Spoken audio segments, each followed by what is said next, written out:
In heavy city traffic, you should prepare to get into the lane 4 to 6 blocks ahead of time, right? 2 to 3 is not enough. 1 is too short. Get over early, plan early. Number 2, when backing a vehicle, you should see clearly in the direction the vehicle is moving. The best way to do this is turning your head and shoulders and looking backwards. This is true. But some of you are going to say, I have a back camera. You still can run over a kid. You still can run over a car. Use both tools to help you. Before moving a vehicle. Can anybody else not hear? My bad. I'm sorry. I was muted. Forgive me. I'm human too. Thank you for looking out. Thank you, Connor. All right, let's go over again. When planning to turn a heavy stage of traffic, you should prepare to get into the lane 4 to 6 blocks ahead of time. 1 is not enough. 2 to 3 is too short. Next, when backing a vehicle, you should see clearly in the direction you are moving. The best way to do this is by turning your head and shoulders and looking backwards. This is true. Don't rely on your backup camera. Next, before moving a vehicle in reverse, you should check to see that the area or behind you. Reversing is a very dangerous maneuver. Parking lots are very dangerous. Driveways are very dangerous because you could hit a car and run over someone. So you got to be extra careful. Let's keep moving. When you enter traffic from a parked spot, you should wait for a large enough gap to get up to speed because traffic is at 35, 45, 55. You really got to be careful. Next, you want to back out of an angle parking space on a street with two-way traffic. You should always back out slowly and look over your left shoulder. You got to look because traffic is coming from your left.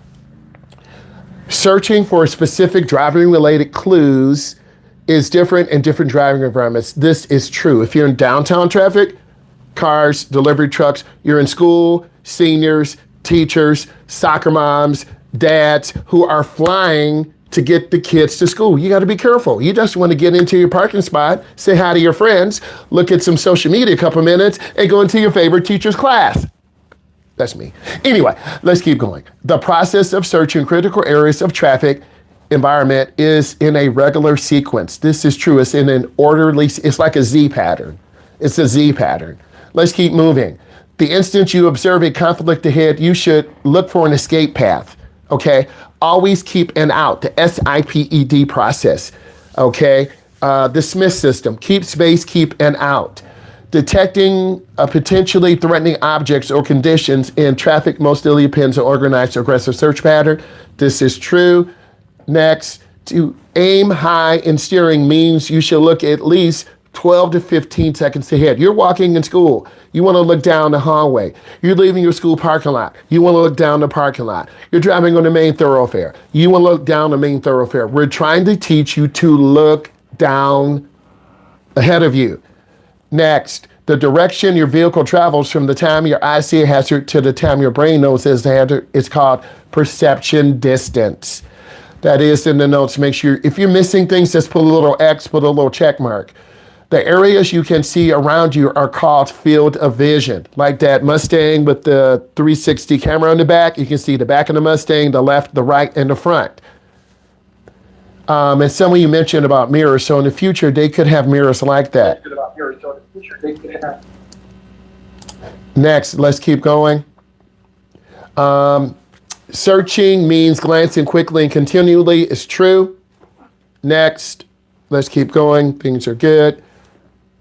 When driving on the expressway, how many seconds ahead should the driver search? 20 to 30. When driving in the city traffic, you should check your traffic signals at least 3 blocks ahead. Is it green? Is it yellow? Is it blinking? Is it not working?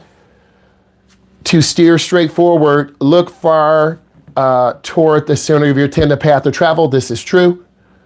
You must stop at intersection ahead just before the intersection where you have to cross railroad tracks. You should stop before crossing to see if there's room. You don't want to be stuck on the railroad tracks. When preparing to make a 3-point turnabout, you should pull to the right and stop safely. When preparing to make a right turn, besides signaling 3 to 4 seconds to advance, you should tap the brake pedal to flash brake lights. Let people know you're slowing down. When you predict your path of travel, which may cross another vehicle, you're predicting the point of conflict. You could Am I going to hit? Am I going to sideswipe? Am I going to have room? When another driver is tailgating your vehicle, the best to allow greater distance front of your vehicle. You can't control the space behind you. When following a vehicle that blocks your view around of the road ahead, it is best to follow at a greater distance. Keep space. Let's keep moving. To avoid a collision with a vehicle that appears will hit you in the side, you should brake and accelerate quickly. This is true. Getting hit in the side of the vehicle is the most dangerous because you have the least amount of protection. You have the door, and there's a pillar in the door to protect you, but it still offers the least amount of protection.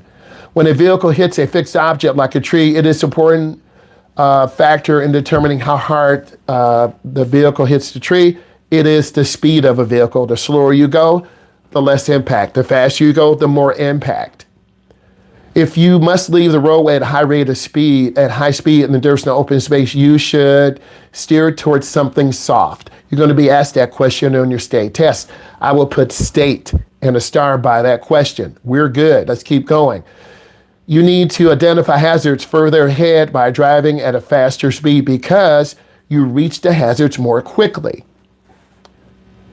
The best way to keep from getting involved in an emergency driving situation is to continually search hazards. Are there cars? Are there people? Are there trucks? Is the light working? The key factor when driving in a city is a plan that allows you to concentrate on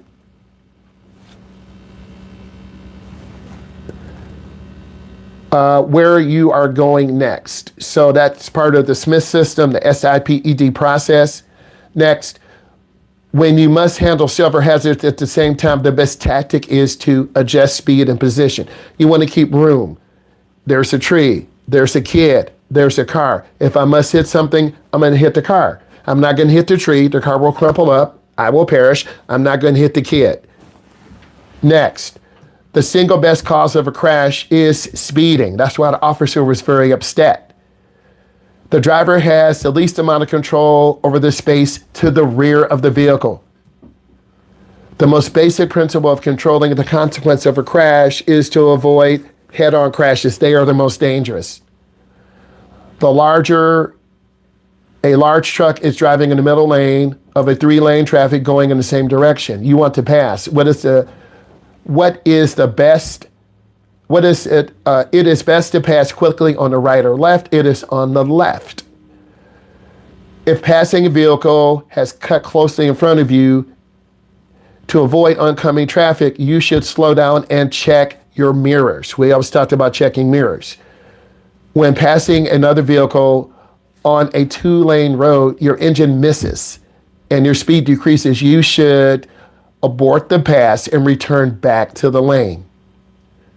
You are driving on a row of parked cars on the right and oncoming vehicles to your left. You should have a middle course of travel. Next, when driving past parked vehicles on the right, you should position your vehicle at least how many feet away? About a door width away. If you encounter a vehicle headed in the wrong direction on a one-way street, you should sound your horn and stop, because people do get confused in downtown areas. If you are continually being passed to the right and left while driving in the center lane at the speed limit, you should move to the right lane. The right lane is for slow-moving traffic. You can pass a vehicle on the right if your vehicle head is making a left turn and you do not have to leave the paved lane to pass. True or false? This is true. Right-of-way laws are written in terms of who must yield. When you are parallel parked, you should be within how many inches of the curb? This is 12 inches. You are driving on a 2-lane highway. The final decision whether to avoid or pass should be made just prior to reaching the vehicle you are passing. If you don't have room to pass an oncoming vehicle on a narrow street, you should pull over and wait by the parked car. Let them go by. Refer to the diagram. That was the one that was missing. I told you, look in your notes. Look in the packet. The image is there. So now you know where the packet is. You look in the image. So the correct one is lane 1 with a right turn arrow. Next, all of these intersections are uncontrolled and vehicles are moving. Which diagram shows the greater one? The image of the limited sight at the corner. So remember, we will continue to do these quizzes. If an image is missing, you got to look in the study guide because that's where it's from. When turning, your last check should be in the direction you turn. 7 of you got that right. You approach an intersection where the light is not working. You should treat it like a 4-way stop, equal priority. When checking for blind spots, which statement is incorrect? Which one is false? Just relying on your mirrors. Okay?